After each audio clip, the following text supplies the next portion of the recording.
Hey, I'm Lisa Singer. I'm the Senior Director of Event Programming at MediaPost, and this is a special edition of Brand Insider BTS where I get to pull back the curtain on some of the most influential women marketers today. And with me is Annie Stickney, and I know you just recently got a promotion. Congrats. So your title is Executive Director of Omni-Channel Analytics at JPMorgan Chase. Yes. Welcome, Annie. Hi, thank you so much for having me. Yeah, no, well, you know I've been trying to get you to do this for as long as we've known each other. Yeah, I mean, we met 5 years ago when I first started MediaPost, probably a year later, created the show. Yeah. And you've been turning me down, left and right. To be fair, not totally. I wanted to do it, but the rules of JPMorgan Chase are, they're interesting. Well, yes, I get it. So I'm so glad now we're doing it. And it's more special that we're actually doing it here at the Stein Eriksen, amazing in Deer Valley. This is a gorgeous, gorgeous hotel. I mean, or lodge, I guess lodge. Yes, I like to say rustic ski chalet. Yes, I just love it here. It's so beautiful, and we are here. We're not on vacation together. We are here for MediaPost has their Performance Marketing Insider Summit, and we are here for actually that. Annie was our moderator yesterday on our panel, but today we're gonna sort of pull back the curtain and go on the personal side of Annie. Yeah, let's do it. All right, awesome. Well, I look at your, I like to do my snooping, as I always say, and one of the mottos, or a motto of JPMorgan Chase, is working toward a stronger future. So I want to ask you, not about at work, but you, Annie, what are you doing to work towards a stronger future for yourself? So that is a really interesting question. So the first thing that comes to mind is 4 years ago during 2020, the COVID era, I was diagnosed with an autoimmune disease called Graves' disease, which is overactive thyroid. I was given gaslights from every single doctor I went to. I was told that I was out of shape, which is why my heart rate was going up. I was told that I was just allergic to stuff, which is why my eyes were puffy. And I just felt in my gut of guts that like none of this was right. And so I did a simple Google search for puffy eyes, and the third result was thyroid issues. So I decided to go to a walk-in clinic and ask them to test my thyroid, and the next day they were like, congratulations, you have a Graves' disease and it is incurable. And like basically the only cure for Graves' disease that the endocrinologists give you are removing your thyroid, and then you're on Synthroid for the rest of your life. I decided to say no to that. I went to multiple doctors. Every single one of them told me that I needed to remove my thyroid. I actively chose to say I disagree with you, and I changed my entire lifestyle, my eating habits, literally my lifestyle. So like I don't drink as much anymore. I use my Whoop, and I manage all of my heart rate issues through that. And then I really have to give such credit to my functional doctor, who was a woman who I was on my last straw. I was crying in her office one day because another doctor told me I had to remove my thyroid, and she let me talk, and then she said, you have a choice. You can choose to agree with that doctor and remove your thyroid, or you can choose to disagree and fight every single day. And so I hadn't even thought that that was even a thing. Like that, I needed to have that said to me to be like, oh, I do have a choice. And so I've fought that fight every day for the past 4 years. And as of last week, my endocrinologist told me that I was on the road to remission. And so it is a fight for the rest of my life, but I am willing to take that battle. Well, first, I had no idea, so I'm so sorry that you've been going through that. I mean, I even saw you last year and no idea of any of that. Yeah. And which is why this BTS is good, because then I can find out these things. But the fact, I'm happy for you that you're in remission, and I am so proud of you that you advocated for yourself. I think women don't do that enough. I mean, it's just, I know I don't, and you try to. I think especially when you hear that incurable, and it's like, no, wait, we're not used to hearing that. I mean, I'm not gonna. I heard it for my lungs. Like I was just like, what are you talking about? And they weren't. This male doctor, and he didn't want to move forward. And again, you just have to kind of keep pushing forward. And like, what was in you to do that? I know you got the advice from this one really amazing doctor, but also it's not easy for you to do. Like, what do you think you had to pull out of yourself to get the strength to actually do this and fight for yourself? I am probably pretty lucky with my family. We come from a long line of badasses. When my mom was in the hospital, I was constantly calling her a badass bee, and it's very true. Like my grandmother was a woman that took no prisoners. She was not a hugger. But like I think it was instilled in me that I am aggressively stubborn. And I will, if I hear the word no, I'm going to be like, okay, challenge. Right. And I think that as soon as that all happened, I was like, no, hard pass. Like that I'm not letting something else dictate my life decisions. Mm-hmm. I'm going to try my hardest to do it myself. Yeah. And you do it because you can always turn back to what you're being told to do. Yeah. But if there are other options that are more appealing, or more for Annie, mm-hmm. you know your lifestyle, you know what you need for yourself. So who better to advocate and decide what that treatment should be? And I'm not suggesting you don't listen to your doctors. I'm just saying, but you listen to the options out there, go the path that you try, and if that doesn't work, you can go to the next one. So I'm so glad that this one worked for you. Yeah, and honestly, like it's not the decision for most people. It's the decision for me.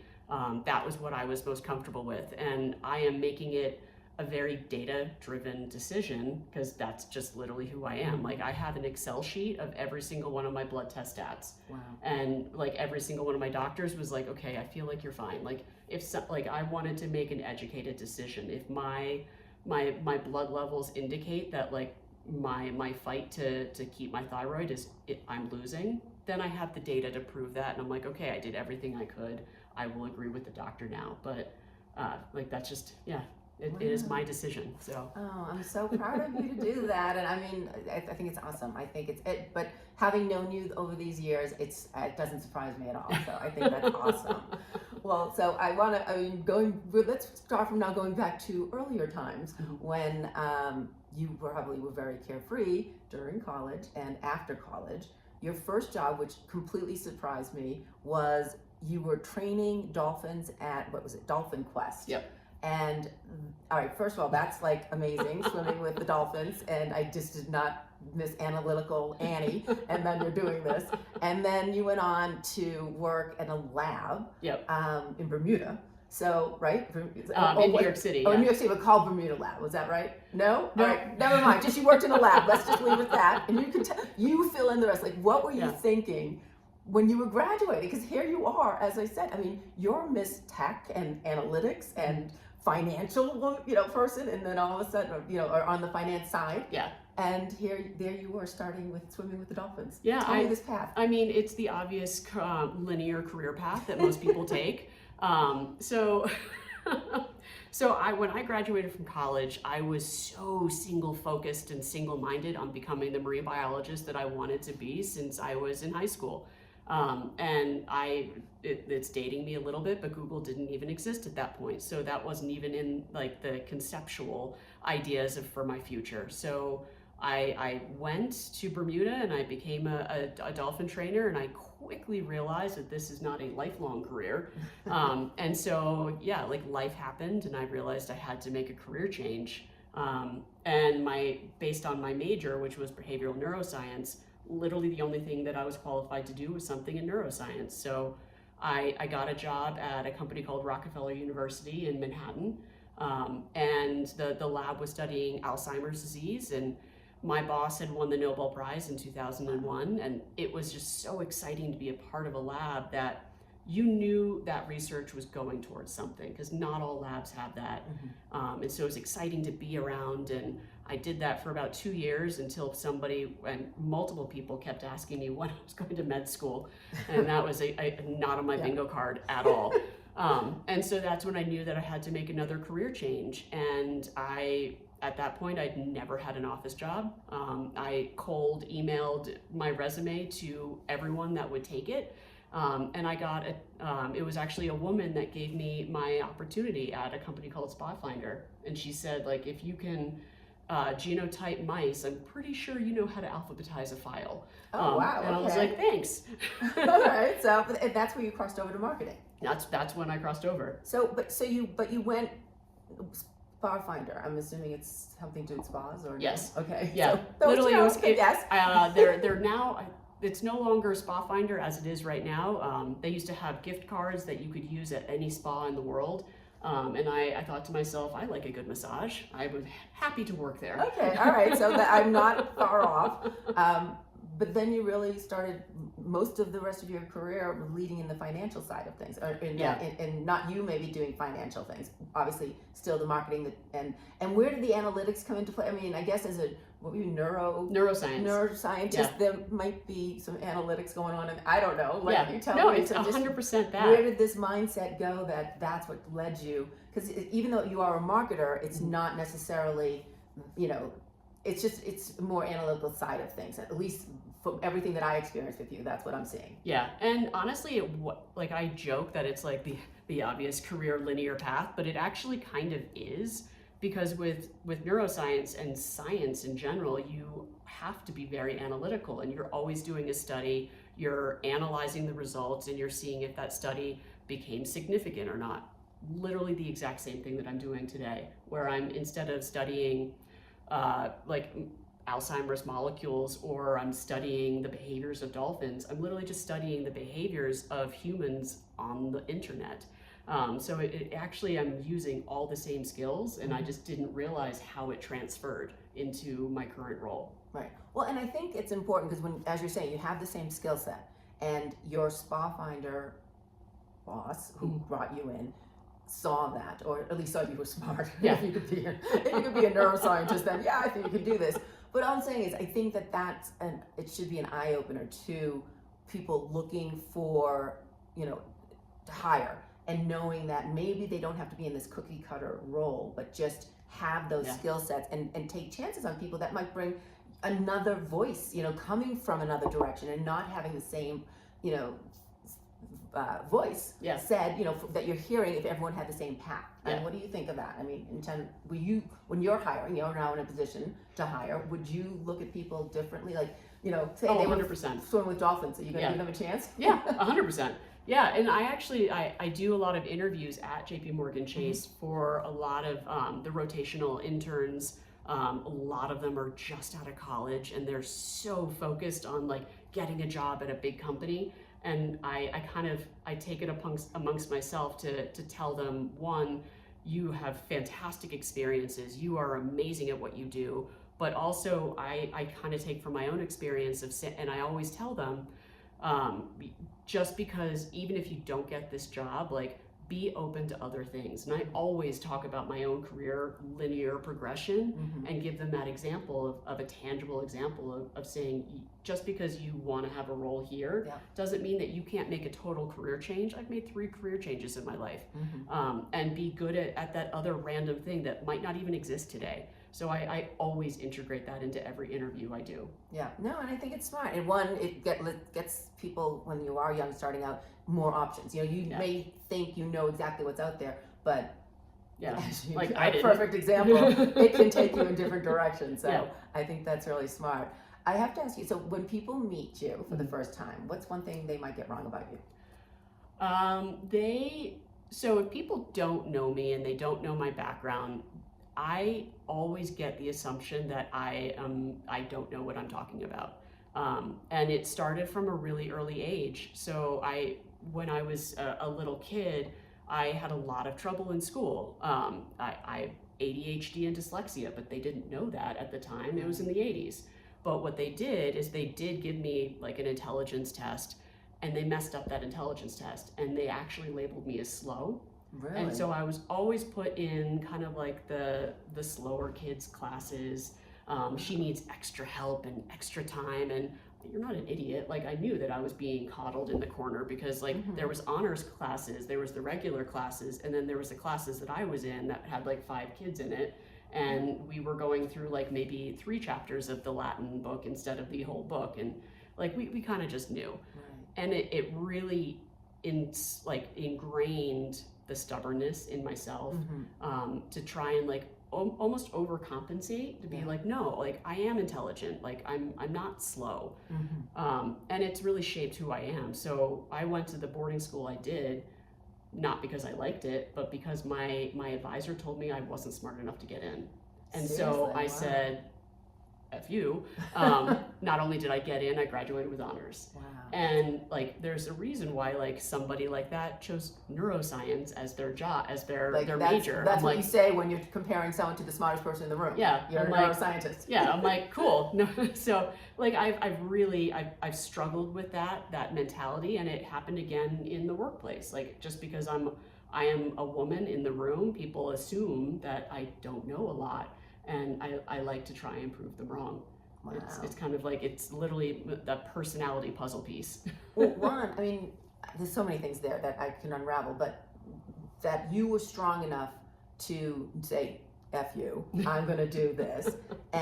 But not everyone is, you know what I mean? So it's like, that's sad. You know, like, I mean, I love that you did that, and it's pushed you and it's made you who you are, because to be honest, from day one meeting you, I never would have put you there. Yeah. Like, because I mean, you were on stage, you're smart, you're doing, you know what I mean? If anything, it's like, okay, you know, I'm like more, yeah, hi, you know, like, so it's just, I never saw that, you know, but again, it's because you put this persona out there. Yeah. And that's really, I didn't realize that that's where it was all coming from. Yeah, it's very, very much ingrained from a very, very young age.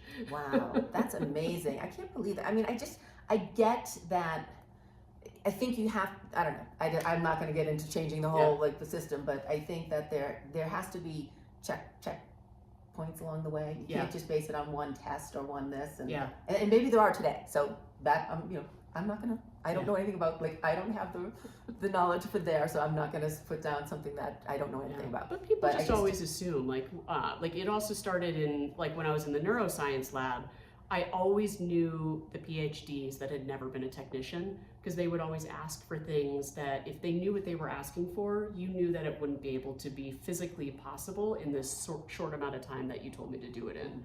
And so I have really taken that to heart, and I try and learn everything there is to know about my current role, my current job, my current project, so that when I'm asking my associates to do something, or I'm asking another team to do something, I know how long it's going to take, what it entails to do, and I know, and I'm not coming off as like kind of like just go do it. Right. So like, it's really very much ingrained.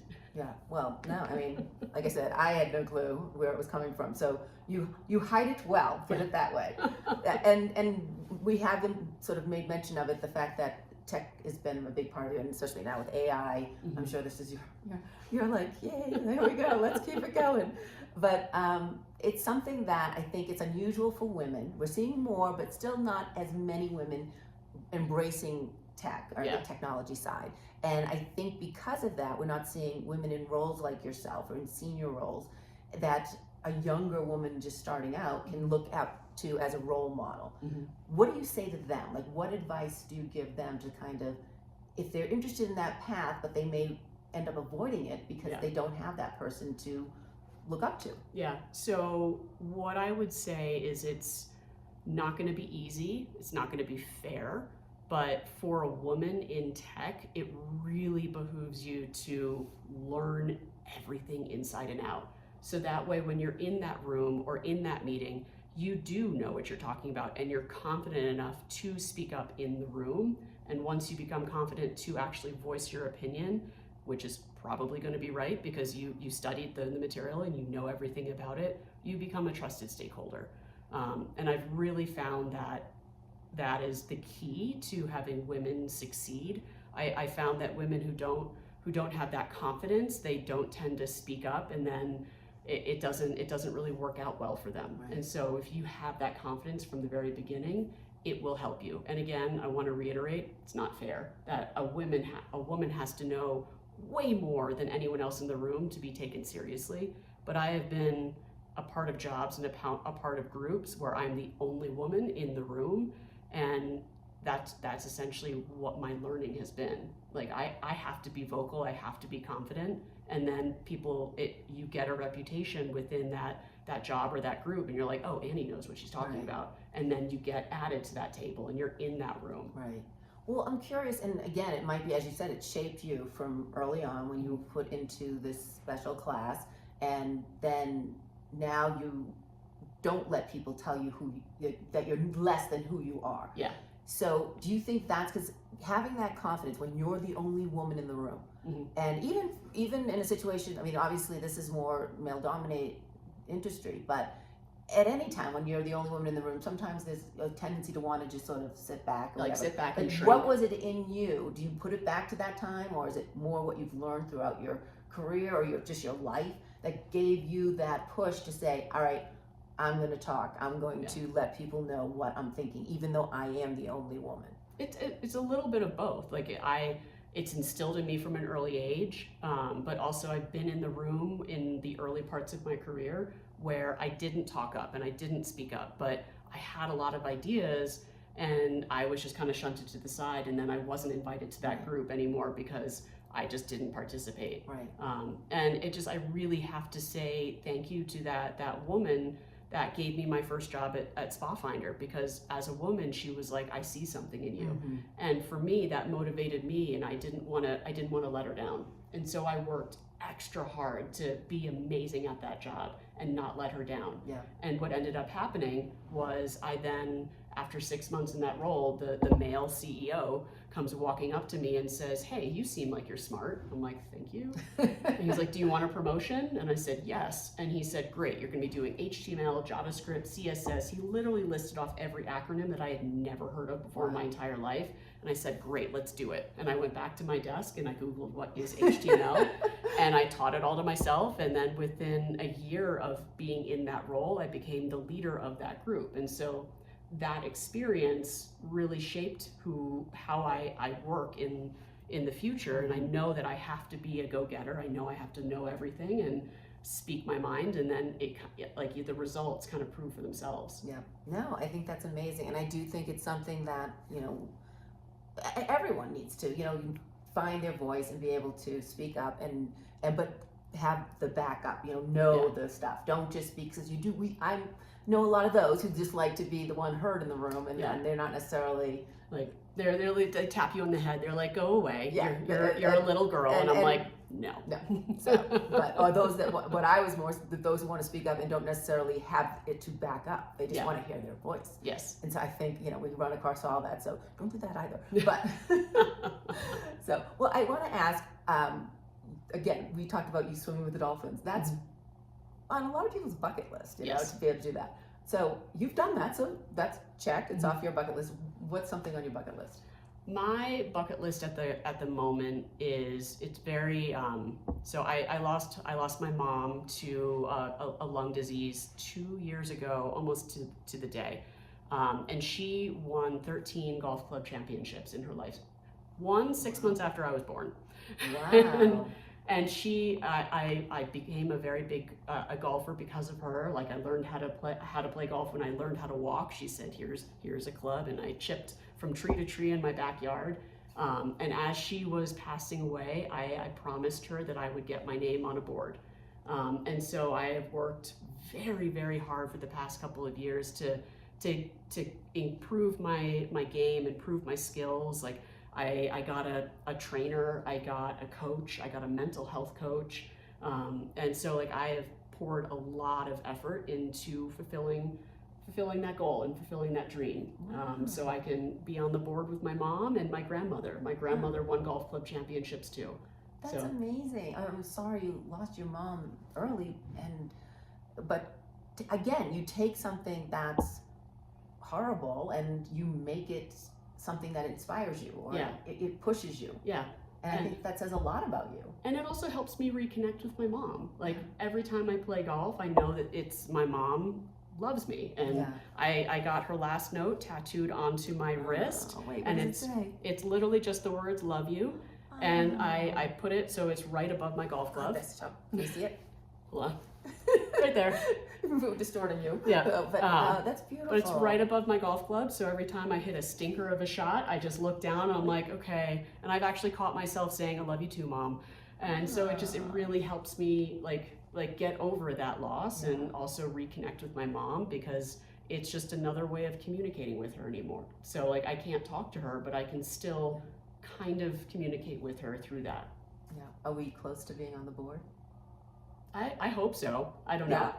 All right, we won't go there. We won't jinx anything. It's really tough to win a club championship. So yeah, I'm doing everything I can to try. And Mom, I'm sure, is proud just of what you're doing to try. Yeah, I hope so. And Grandma. I feel it. Yeah, no, that's so nice. Oh, Annie, thank you so much. It was so nice getting to know you this way, as long as we've known each other. Yeah. And finding out all these things about you that I didn't know. So I really appreciate you sharing all this. Oh, thank you so much for having me. It was so much fun to do. Yeah, well, I'm so glad, and I'm so glad that you watched, and thank you. And as I always say, if you have any amazing women marketers in your life that you want me to pull back the curtain on, let me know, and I will do my best. So thanks again from the amazing Stein Eriksen Lodge in Deer Valley, Utah. Thank you.